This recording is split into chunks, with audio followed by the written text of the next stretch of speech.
اس کے علاوہ اس زمانے میں محرم الحرام کا مہینہ شروع ہوتے ہی ہمارے ملک کے اندر، ہمارے معاشرے میں جو بدعات اور خرافات کا ایک انبار لگ جاتا ہے، اور ڈیروں بدعات اور خرافات ہمارے ماحول اور معاشرے میں وجود میں آ جاتی ہیں۔ رسول پاک صلی اللہ علیہ وسلم کے دین سے ان تمام باتوں کا کوئی تعلق نہیں ہے۔ آپ علیہ الصلوۃ والسلام نے یہ ارشاد فرمایا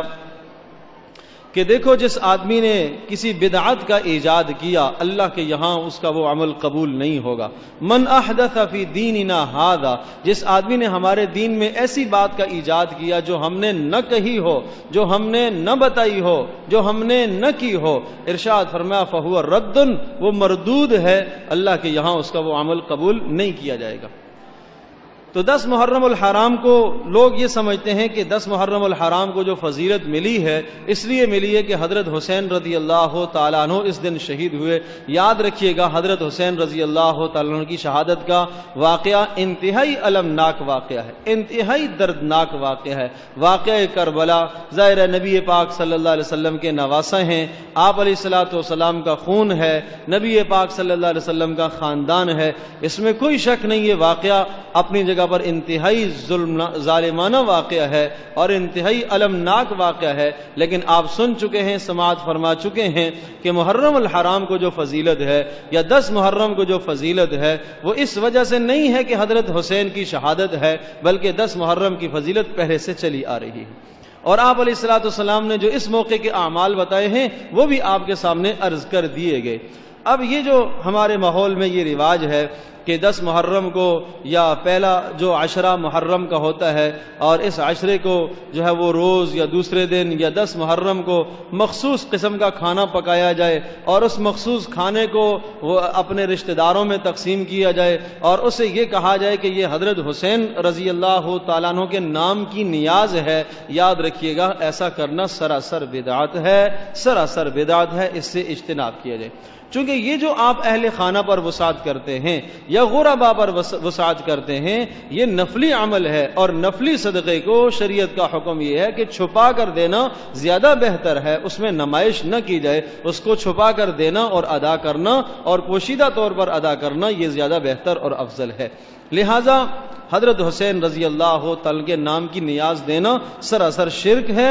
اور بدعت ہے۔ نیاز فقط اللہ کے نام کی ہوا کرتی ہے، فقط اللہ کے نام کی، حضرت محمد صلی اللہ علیہ وسلم کے نام کی بھی نہیں، حضرت علی کے نام کی بھی نہیں، حضرت حسین کے نام کی بھی نہیں۔ نیاز فقط اور فقط اللہ کے نام کی ہوا کرتی ہے۔ باقی اگر آپ ایصال ثواب کرنا چاہتے ہیں تو ایصال ثواب حضرت حسین رضی اللہ تعالیٰ عنہ کے لیے کیجئے، بڑے شوق سے کیجئے، پہنچے گا۔ حضرت علی کے لیے کیجئے، ضرور پہنچے گا۔ جس کے لیے آپ ایصال ثواب کریں گے پہنچے گا، لیکن اتنی سی بات ضرور ہے کہ وہ ایصال ثواب پہنچے گا جو بدعت سے خالی ہوگا۔ اگر اس ایصال ثواب میں بدعت کا ارتکاب کیا گیا وہ ایصال ثواب پھر ان کو نہیں پہنچے گا، ان کو نہیں پہنچے گا، وہ رد کر دیا جائے گا، وہ مردود ہو جائے گا۔ اللہ کے یہاں جو پہنچانے کا ضابطہ ہے اس ضابطے کو اختیار کیا جائے۔ مثال کے طور پر ایک آدمی یہاں سے کوئی سامان بھیجتا ہے، کسی دوسرے ملک میں بھیجتا ہے، کسی دوسرے شہر میں بھیجتا ہے۔ آپ جانتے ہیں کہ ترسیل کے جو نظام ہے یا جو قوانین ہیں ان قوانین کے مطابق وہ سامان بھیجے گا تو وہ سامان جائے گا۔ اگر وہ کہتا ہے نہیں میں اپنے قانون کے مطابق بھیجوں گا اور میں اپنے طریقے کے مطابق بھیجوں گا تو یقیناً سامان نہیں پہنچے گا، اسے کہا جائے گا ایسا نہیں جاتا۔ وہ کہتا ہے نہیں میں بھجواؤں گا، جائے گا۔ اسی طرح سے یہاں پر بھی سمجھیے کہ اللہ پاک کے یہاں بھی جو ضابطہ ہے، جو اصول ہے، اور اس اصول اور ضابطے کے مطابق اگر ایصال ثواب کوئی کرے گا تو ضرور حضرت حسین رضی اللہ تعالیٰ عنہ کو یا جس کے لیے کرنا چاہے گا وہ پہنچے گا، خیر کا عمل ہے، ضرور کیا جائے۔ اور اس کا طریقہ یہ ہے کہ انسان قرآن مجید کی تلاوت کر کے، نفل نماز پڑھ کر، یا اسی طرح سے جناب کوئی صدقہ کرے اور کہیں انفاق فی سبیل اللہ، اللہ کے راستے میں خرچ کرے، اور اس عمل میں یہ نیت کرے کہ یا اللہ یہ جو میں نے تیرے راستے میں خرچ کیا ہے، یا اللہ جو میں نے تیرا کلام پڑھا ہے، یا اللہ میں نے جو نفل عبادت کی ہے، اے اللہ اس کا ثواب حضرت حسین رضی اللہ تعالیٰ عنہ کو یا اہل بیت کو یا جس کو وہ پہنچانا چاہتا ہے، اے اللہ اس کا ثواب فلاں فلاں کو پہنچا دیں، اللہ پاک کے یہاں یہ ثواب ضرور پہنچے گا اور ضرور ان کو ملے گا۔ یہ بات یہاں تک تو باعث اجر ہے۔ لیکن عرض کیا کہ اس کے لیے مجمع جمع کرنا یا اس کے لیے مجلس لگانا یا اس کے لیے سب کو جمع کرنا اور پھر 10 محرم آ جائے اور اس میں سینہ کوبی کرنا یا ایسے مناظر کو دیکھنا، ہماری قوم چلو یہ تو نہیں کرتی الحمدللہ، لیکن کم از کم تماشائی بن کے ضرور بیٹھتے ہیں، دیکھنے کی کوشش کرتے ہیں، سننے کی کوشش کرتے ہیں کہ دیکھیں کیا ہو رہا ہے۔ تو یاد رکھیے گا جس چیز کا کرنا حرام ہے، ناجائز ہے، اس چیز کا دیکھنا بھی ناجائز ہے۔ رسول پاک صلی اللہ تعالی علیہ وسلم نے اس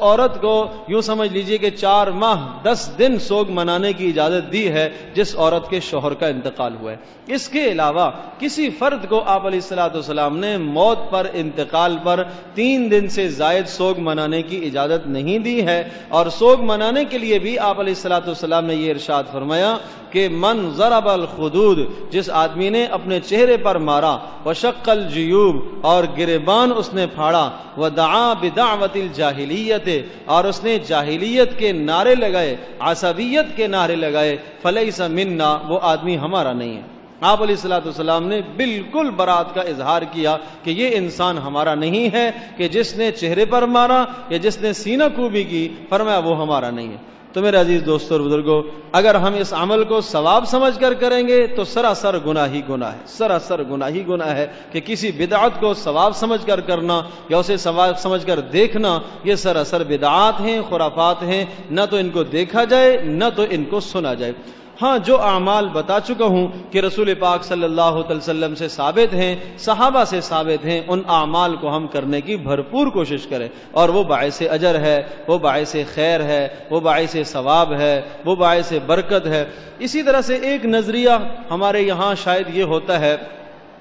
10 محرم کو اگر گرمی تیز ہے تو ہم سمجھتے ہیں کہ یہ 10 محرم کی گرمی اس لیے ہے کہ جب کربلا کا واقعہ پیش آیا تھا تو وہ دن گرمی کا تھا، اور حضرت حسین رضی اللہ تعالیٰ عنہ اور ان کا خاندان پیاسا تھا سارا کا سارا، تو اس لیے اللہ پاک نے اس دن میں گرمی کو لایا ہے۔ یاد رکھیے گا اس کا تعلق اس بات سے نہیں ہے۔ جن علاقوں میں جناب پورا سال سرد موسم ہوتا ہے، برف ہوتی ہے، یقیناً وہاں 10 محرم وہ برف میں آتا ہے، سردی کے موسم میں آتا ہے، تو یہ عقیدہ بالکل بیہودہ عقیدہ ہے۔ اس عقیدے کو بھی اپنی سوچ سے، اپنے ذہن سے نکالا جائے۔ اور اسی طرح سے جلوس کا دیکھنا، جلوس کا خود نکالنا، تعزیہ نکالنا، اس کے پیچھے جانا، اس کو دیکھنا، یہ سب وہ باتیں ہیں جو بدعات ہیں، نبی پاک صلی اللہ علیہ وسلم سے ثابت نہیں ہیں۔ تیسری ہجری کی بات ہے کہ معز الدولہ ایک آدمی، ایک بادشاہ گزرا ہے، اس بادشاہ نے اپنی رعایا کو اس بات کا حکم دیا تھا کہ 10 محرم کو خواتین چہرے کھول کر بازاروں کے اندر آئیں اور چہروں پر وہ ماریں، گریبان چاک کریں اور بتیاں جلائیں اور اسی طرح سے علم بلند کریں۔ وہاں سے اس بدعت کا اجرا اور آغاز ہوا ہے، اور آج امت مسلمہ بھی بہت سارے لوگ جو ہے وہ دانستہ طور پر اور بہت سارے لوگ نادانستہ طور پر اس خرافات کے اندر بہتے چلے جا رہے ہیں۔ تو یاد رکھیے گا یہ وہ باتیں ہیں جو نبی پاک صلی اللہ علیہ وسلم سے ثابت نہیں ہیں۔ تو جو نہیں ہیں تو ہم ایسے اعمال کو اپنی زندگی میں کیوں لے کے آئیں؟ میرے عزیز دوستو اور بزرگوں، اگر ہمیں کامیابی چاہیے تو یقیناً نبی پاک صلی اللہ علیہ وسلم کی اتباع اور پیروی میں ملے گی۔ آپ علیہ الصلوۃ والسلام کی پیروی میں ہی ہماری کامیابی ہے۔ آپ علیہ الصلوۃ والسلام نے صراحتاً بتایا ہے کہ دیکھو میرے جانے کے بعد میری سنت کو اور میرے صحابہ، میرے خلفائے راشدین کی سنت کو مضبوطی سے تھامنا، مضبوطی سے پکڑنا، اسی میں تمہارے لیے فلاح ہے، اسی میں تمہارے لیے کامیابی ہے۔ آپ علیہ الصلوۃ والسلام کے زمانے میں 10 محرم کا مہینہ آیا، ابوبکر صدیق کے زمانے میں 10 محرم کا مہینہ آیا، حضرت عمر کے زمانے میں یہ مہینہ آیا، حضرت عثمان کے زمانے میں آیا، حضرت علی رضی اللہ تعالیٰ کے زمانے میں خود یہ آیا، لیکن یہ بدعات اور خرافات وہاں نہیں تھیں۔ اس لیے ان خرافات سے اور بدعات سے اپنے ماحول کو، اپنے معاشرے کو پاک اور صاف رکھنے کی کوشش کی جائے۔ اللہ تبارک و تعالی ہم سب کے لیے عمل کرنا آسان فرمائے۔